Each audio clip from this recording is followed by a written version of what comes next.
Good evening and welcome to Trending Tonight. I'm Sanket Upadhyay.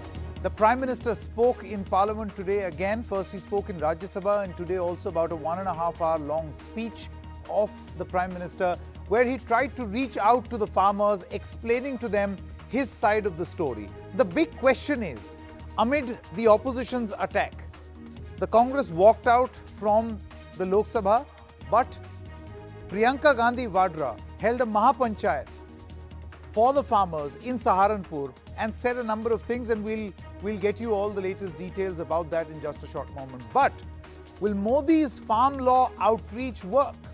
Will he be able to convince the protesting farmers? Can he do that? Does he have that heft in his argument for the farmers to come to agreement? I think that's the most important point that we are going to put to a discussion.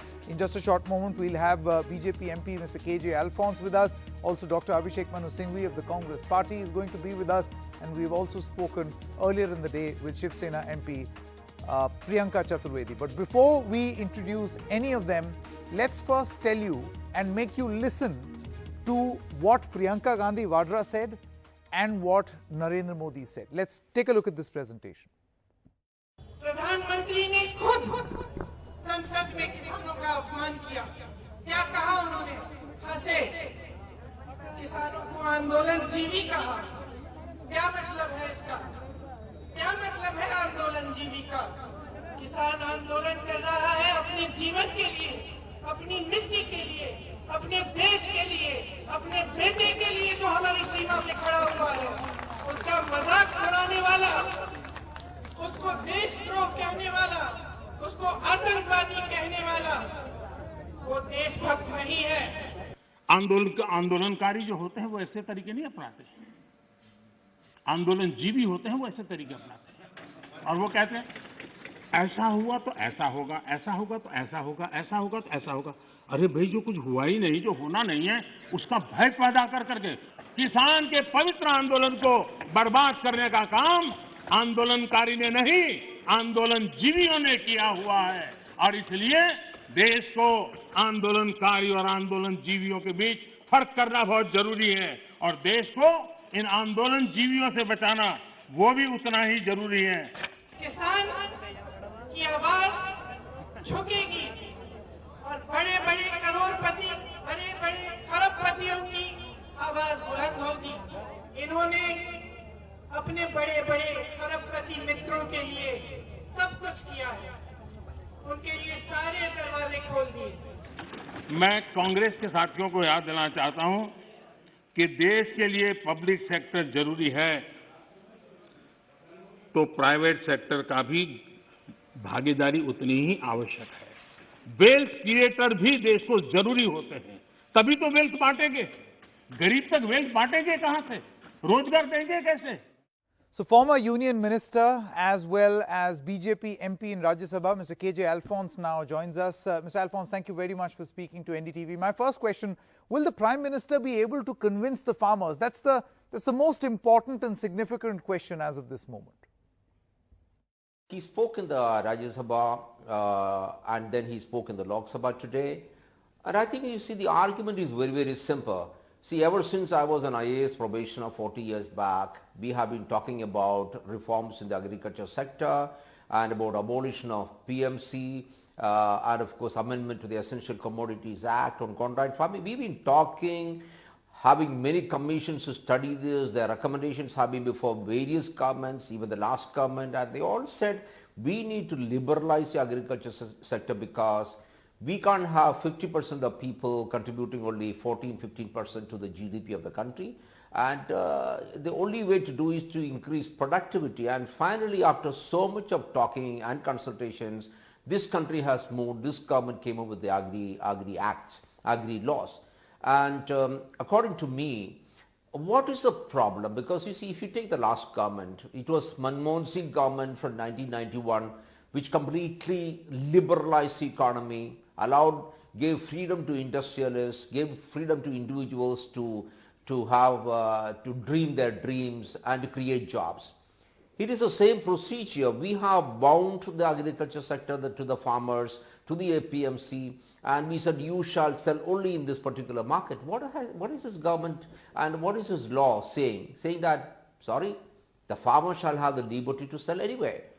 Now, I can't understand why under the sun anybody can have an objection when the farmer is given the liberty to sell anywhere, maybe in his own farm gate, in any market, in the existing APMC. What really is a problem? I don't understand. And if MSP is a problem, then look at the track history of Modi government. I mean, the proof of the pudding is ultimately in the eating. Look at the MSP for paddy. From 1,345 rupees per quintal, it's gone up to 1,888 rupees. And for wheat, it's gone up from 1,350, it's gone up to 1,925. Look at the quantity of wheat and paddy which has been procured. It's almost double of what was procured 5 years back by the UPA. And look at the money paid. The amount of money paid for wheat has been about 72.5% more than what was paid the 5 years before us. This 5 years we have paid 72.5% more than what has been paid 5 years ago by the UPA. And take for example paddy. We have paid 137.4% more than in 5 years than what has been paid by the UPA government. Now, I don't understand if we have increased the MSP by about 42% for wheat and for paddy, if the quantity has gone up dramatically, if the number of farmers who have benefited has more than doubled, and this Prime Minister and the government is saying we had MSP before, we have MSP today, and we shall have MSP tomorrow. What really is the problem? I don't understand at all. I mean, I've been in public life for 40 years. I'm not able to comprehend what really is the problem, unless, of course, it's a political one, because they cannot beat Modi at the electoral politics, because Modi has been elected by the vast majority of people of this country. He's come to power a second time. You can't throw him out, so the only way you think you can do it is by organizing farmers, by spreading lies. I mean, what the opposition is doing is telling lies, that Modi government has done nothing. I give you all the figures. Is it not a lot? Take also under the Pradhan Mantri Samman Nidhi, this government has paid 1,13,000 crores to the farmers. We have given ration to 80 crore people. No, I agree with all of that, Mr. Alphonse. But you know, the opposition, Mr. Alphonse, says that what sort of trust are you going to build with the farmers when you are calling those who are protesting Andolan Jeevis? I mean, is this going to send a positive message? See, when you spread lies that the Modi government has nothing, that the Modi government is against the farmers, that the Modi government is going to abolish MSP, that you cannot sell your agriculture product anywhere, aren't you telling lies? Aren't you spreading lies which is going to go against the India? That's my basic question. Look at what happened on the 26th of January. I mean, hosting that flag in Red Fort, the symbol of India's freedom, I think that was ultimate treason. Why? Because there are people, political parties, which have been spreading the lies. So when you keep spreading the lies that you don't get justice, how did the Khalistan movement come out? Very simple. People of Punjab were told, India is not doing justice to you. That is how the Khalistani movement was built up. How did the Marxist movement come about? Very simple. When you tell people, look here, the government is not on your side, they have done nothing, therefore you need to eliminate the government. See? And therefore these battles are fought in the mind. So when you tell lies, the opposition, the Congress, the communists, and also all those Agalis and everybody who gets together, and you spread lies, it leads to people doing such things as what happened on the 26th of January. Yeah. And that is not acceptable. No, I agree. But, you know, there's a very thin line, Mr. Alphonse, because a lot of people will turn around and say that this almost appears as if the government is trying to build an argument for no criticism or no parallel opposition, no opposition at all. And that is an uncomfortable situation to be in. Anyway, my final question to you, Mr. Alphonse, is that there is also a view that the government only wants to ram its version of the law and does not want to listen to any criticism about this law, any parallel opinion about the law. That my version the best.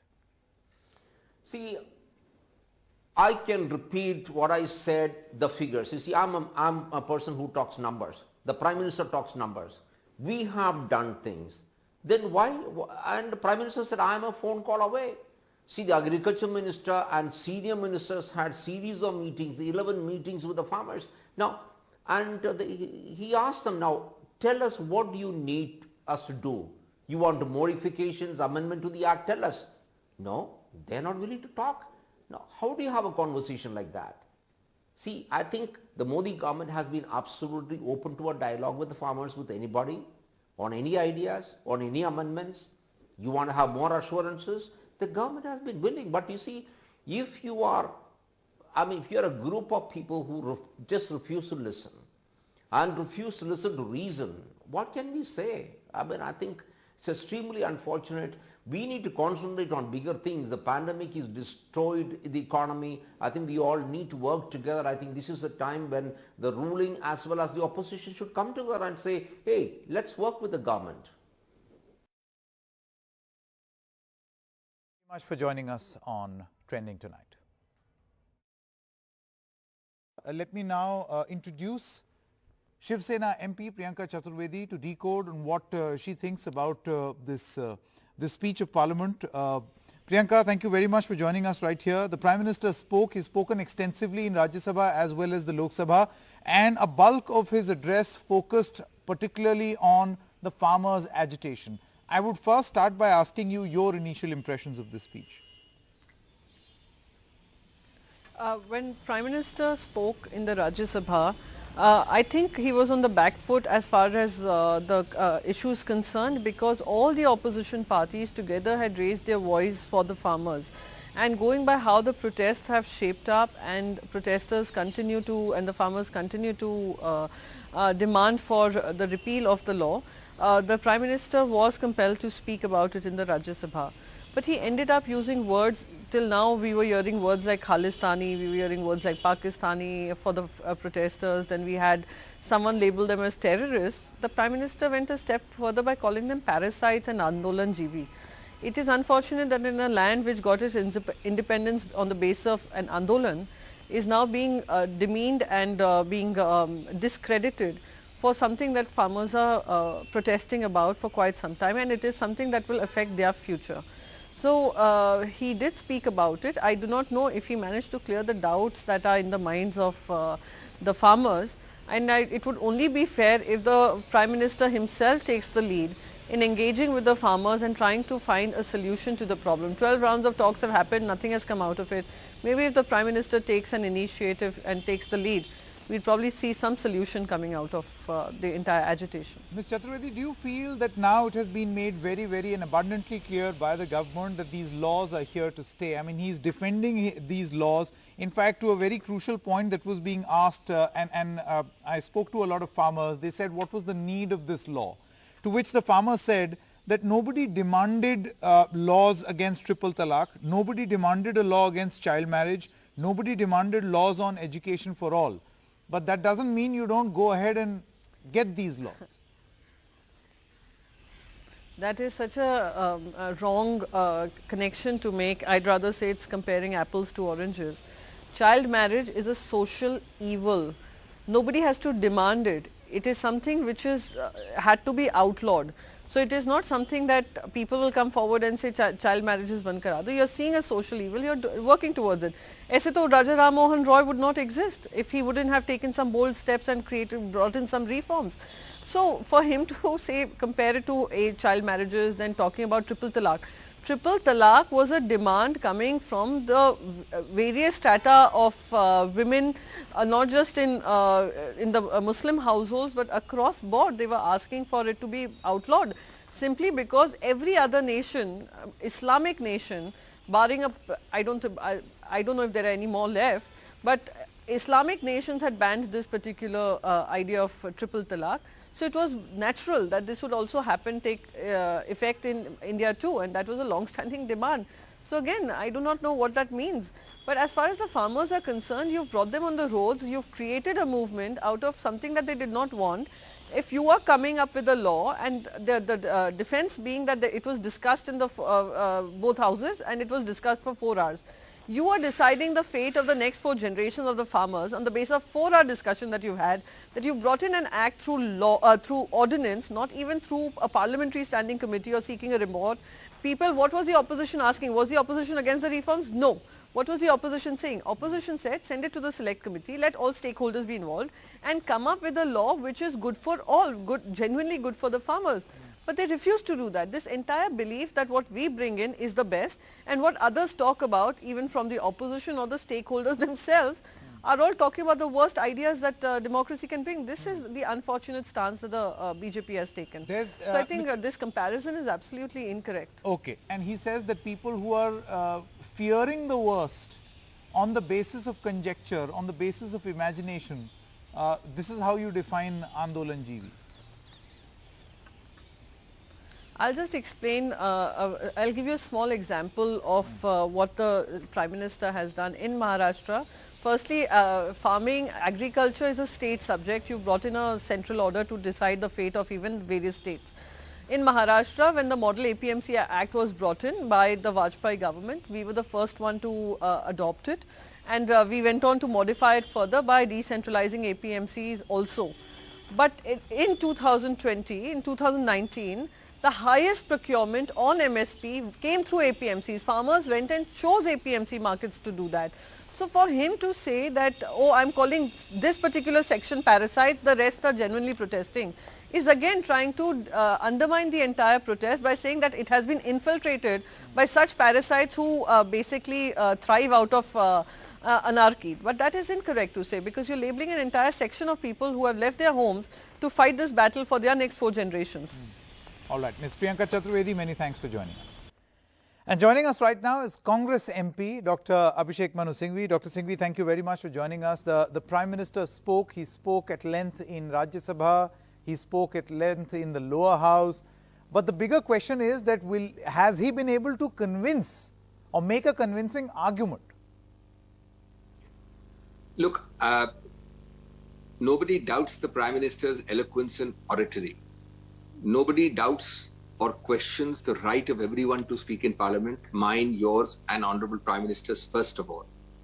But there are 2 or 3 things I want to emphasize. One is the Honourable Prime Minister, whether his speech writers make him do it or he likes to do it, this poke, this jibe, this provocative phrase in every speech, I think creates much more disharmony, than a healing touch.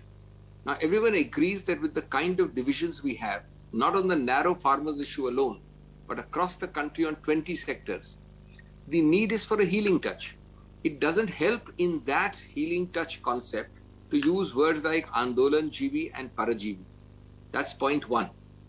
Point 2 is you cannot keep on with the left hand giving crocodile praises of farmers because you want to preserve a constituency or because you are genuinely worried about a backlash. At the same time, keep on making very, very strong anti-national, seditious and those kind of related allegations against unnamed persons who are actually the same class of farmers whom you are trying to compliment with the left hand. This is a subterfuge. Nobody is defending people like Sidhu, who may be bad apples. The court should try and give the strongest punishment if they find him guilty, no problem. Let us say there are 10 more of them, 20 more of them. But actually you are now for the last at least, I would say 30 to 40 days, indulging in the most vicious vilification campaign against a whole class and constantly camouflaging it by saying, oh, farmers are a problem, farmers are fine, but we are going after everyone. The ones you're going after are actually farmers. Because you have expanded your attack and target much beyond the Sidhus and those 20, 30 other people. And the third point I want to make is that it is all now mixed up with a very great degree of arrogance, intolerance, and a incapacity to even appreciate a contrary view.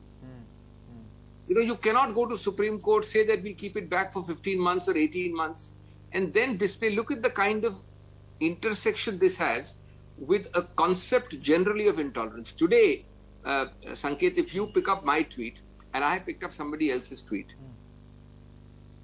and after half an hour we find errors happen sometimes, the tweet is wrong and we delete it. We are certainly not subscribing to the view of the original tweeter. Will you be prepared in a reasonable democracy, forget a liberal democracy, to face 20 FIRs across the country? Not in one place? Will you be prepared to get Twitter to its knees by saying you delete 1,600 or 2,000 odd tweets? Not delete, I'm sorry, blacklist, paralyze and stop the operation of those handles. Now, I can understand the Siddhus in it can be identified. A micro approach means you actually catch the wrongdoer. But this kind of an overall backlash, and then the fourth aspect is you unleash an whole army of Twitterati who send identical tweets across the country to selected 20, 30, 40, 50 so-called celebrities, etc. I mean, is this not some kind, actually you're giving, quite frankly, much more credence to even the wrongdoers by doing this kind of thing. Okay, but it's very shallow. Yeah, Dr. Singhvi. And the Prime Minister's speech, therefore, should not indirectly or directly by his words, because he has very great weight when he speaks, should not approbate or condone this kind of thing. Okay, but Dr. Singhvi, he in his speech also mentions the need for the reforms.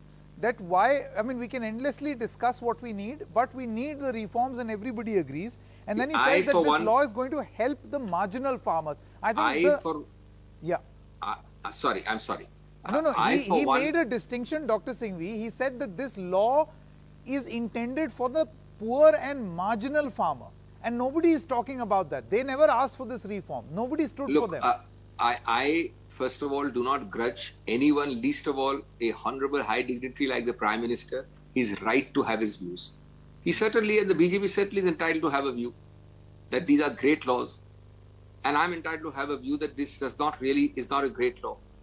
But just let's look at the merits of what he's saying on this. Now, one of the principal planks of the Honorable Prime Minister is that the land holdings have become smaller and smaller. They were X size in 1950, they were Y size, that is X minus Y in 1970. They are now X minus Y minus Z. We know the figures. Now you tell me, put your hand on your heart, and the Prime Minister knows this better than anyone else. Is the de facto and de jure abolition of MSP, despite all the protestations, but more importantly, the availability of a parallel non-mandi sale process, which makes the mandi otiose and futile, is that, assuming it is good and reform-oriented, and assuming we agree with the Prime Minister, which a lot of us don't, do you think that is going to solve the problem of fragmented holdings? You ask any agricultural economist in this country, the Prime Minister has been speaking about the last 2 or 3 days. Fragmentation, Chaudhry Charan Singh, today also he mentioned Chaudhry Charan Singh.